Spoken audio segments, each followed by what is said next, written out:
Je pliais le linge dans le salon quand j'ai entendu le cri. Ce n'était pas un de ces hurlements de caprice que les enfants poussent lors d'une crise de nerfs due au sucre. C'était un cri perçant, paniqué, réel. Mon fils de 5 ans, Mason, jouait dans la cuisine avec son jus d'orange pendant que ma sœur Rachel le surveillait. Du moins, c'est ce que je pensais. S'il vous plaît, abonnez-vous à notre chaîne et dites-nous dans les commentaires d'où vous regardez cette vidéo. J'ai lâché la serviette, le cœur battant à tout rompre, et je me suis précipitée dans la pièce. Ce que j'ai vu m'a glacé le sang. Mason était recroquevillé en boule sur le sol, ses petits bras protégeant sa tête. Rachel le surplombait, une ceinture en cuir pendant de sa main comme si c'était le prolongement de sa rage. Sa tasse avait renversé du jus partout, mais tout ce que je pouvais voir, c'était la zébrure rouge et fraîche qui se dessinait sur son dos. Rachel, ai-je hurlé en lui arrachant la ceinture de la main.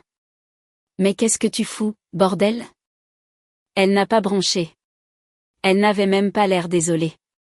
Il a manqué de respect à ma cuisine. Il a versé du jus sur mon sol tout propre et il a ri. Il a 5 ans, ai-je crié. Il ne l'a pas fait exprès. Rachel a levé les yeux au ciel et a croisé les bras. Les enfants ont besoin de discipline, Emma. Pas de tes conneries d'éducation bienveillante. Tu le câlines comme si c'était une poupée. Pas étonnant qu'il soit pourri gâté. Je tremblais. Je me suis agenouillée à côté de Mason, qui pleurait en silence dans ses petits poings. Tout va bien, mon bébé. Maman est là, ai-je murmuré en le prenant sur mes genoux, le protégeant de mon corps. Rachel a de nouveau ricané et est sortie de la cuisine comme si de rien n'était, comme si elle ne venait pas de cingler la peau d'un enfant de 5 ans avec une ceinture. J'aurais dû partir sur le champ. Mais le pire, c'est que nous étions hébergés temporairement chez mes parents. Après mon divorce, je n'avais nulle part où aller. Mon ex avait tout pris, et la bataille juridique avait épuisé le peu de ressources qu'il me restait. Alors, quand ma mère m'a proposé de nous installer dans la chambre d'amis le temps que je me remette sur pied, j'ai accepté. Je n'avais aucune idée de ce que ce « oui » allait me coûter. Plus tard ce soir-là, je me suis assise en face de ma mère dans la salle à manger faiblement éclairée. Mason dormait à l'étage, son petit visage bouffi par les larmes. J'ai tout déballé, absolument tout. Je l'ai supplié de voir la vérité. Mais au lieu de s'indigner, elle a siroté son vin et a dit « Emma, tu exagères toujours. Rachel n'est pas parfaite, mais c'est ta sœur. Elle ne voulait pas faire de mal. » Elle l'a frappée, ai-je dit, ma voix à peine stable, avec une ceinture, plusieurs fois. Ma mère a haussé les épaules. C'est comme ça qu'on vous a élevés, les filles. Et vous vous en êtes bien sorties. Non, ai-je chuchoté. J'ai passé des années en thérapie pour me sentir à nouveau humaine. Elle a soupiré comme si je l'épuisais. N'en fais pas toute une montagne. Si tu appelles la police, tu vas ruiner sa carrière. Elle vient juste d'obtenir ce poste d'enseignante. Elle est enfin stable. Mon sang s'est glacé.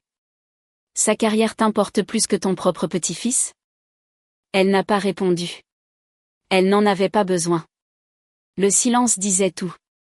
Le lendemain, Rachel a agi comme si rien ne s'était passé. Elle a même apporté un nouveau camion jouet à Mason, souriant comme si cela effaçait les marques sur son dos.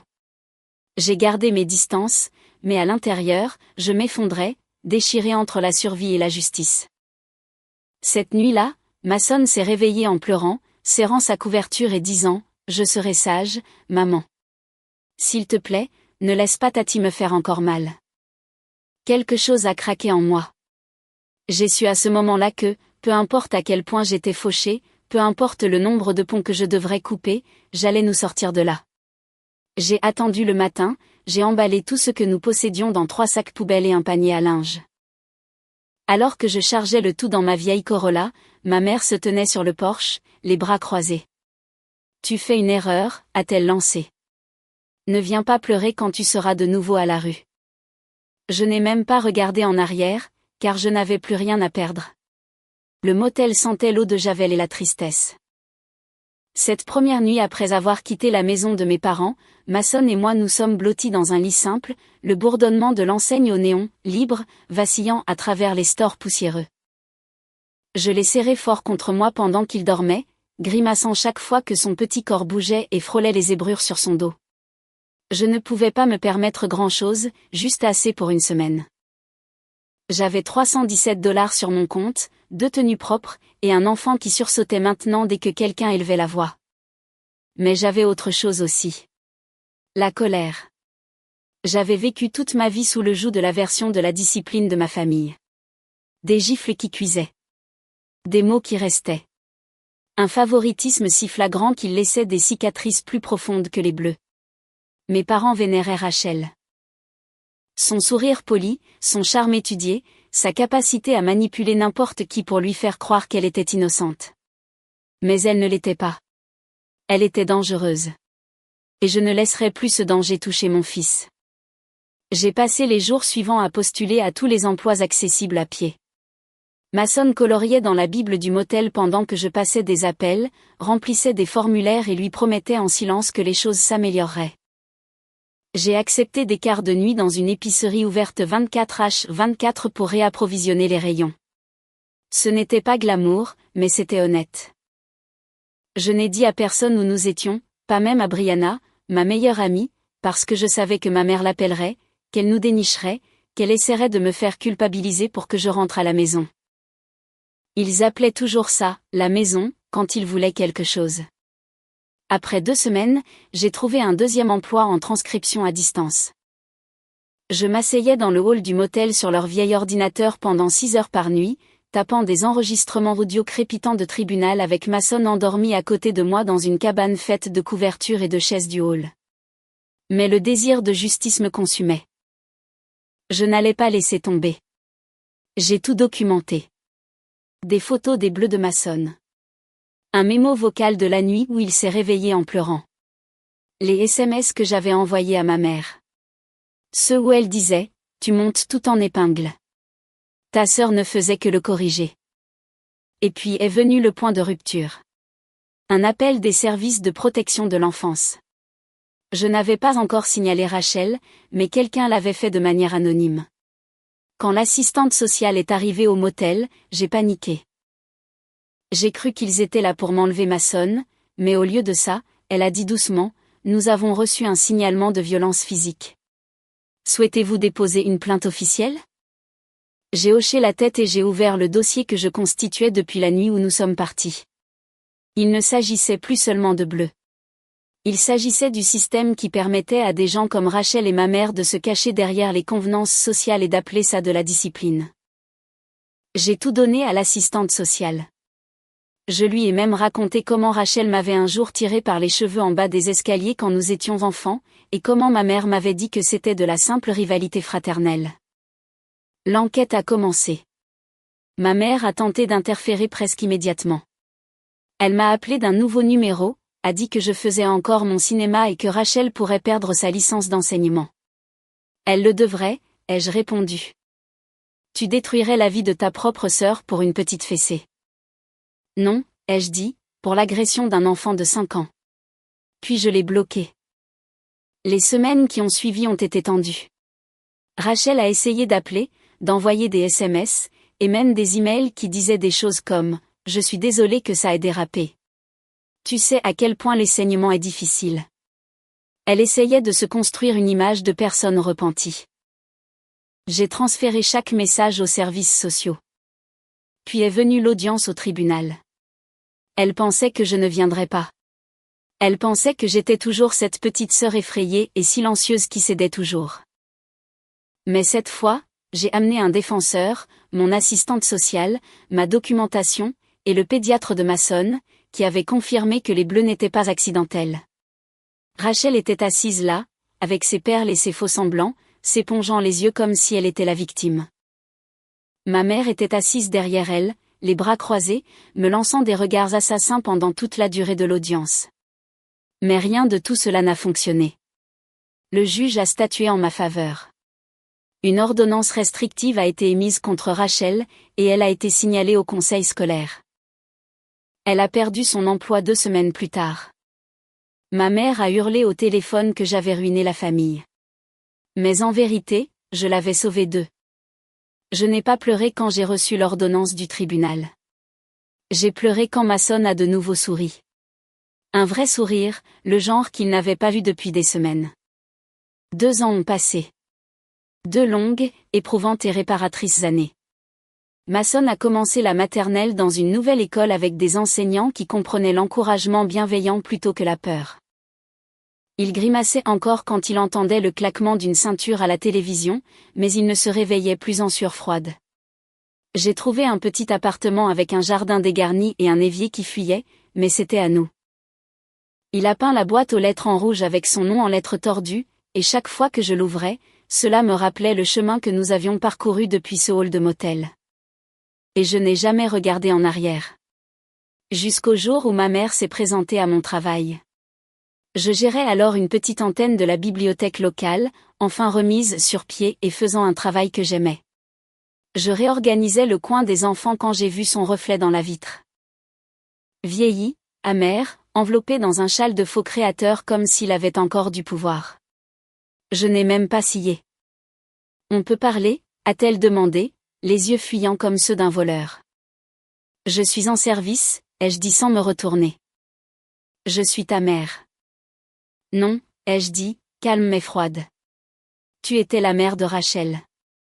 Moi, j'étais juste quelqu'un que tu as élevé pour qu'elle se taise. Elle a ricané, s'est approchée. Rachel ne va pas bien. Elle a tout perdu. Sa maison, ses amis. Elle boit maintenant. C'est toi qui as fait ça. Non, ai-je répété, cette fois en lui faisant face. C'est elle qui s'est fait ça à elle-même. J'ai juste arrêté de la couvrir. Ses yeux se sont plissés. Nous avons perdu notre réputation à cause de toi. Vous avez perdu votre masque. Elle a fait une pause, puis a adouci sa voix. Mason mérite de connaître sa tante. La famille, c'est la famille. J'ai penché la tête. Tu sais ce que Mason a dit quand je lui ai annoncé que Rachel n'avait plus le droit de le voir?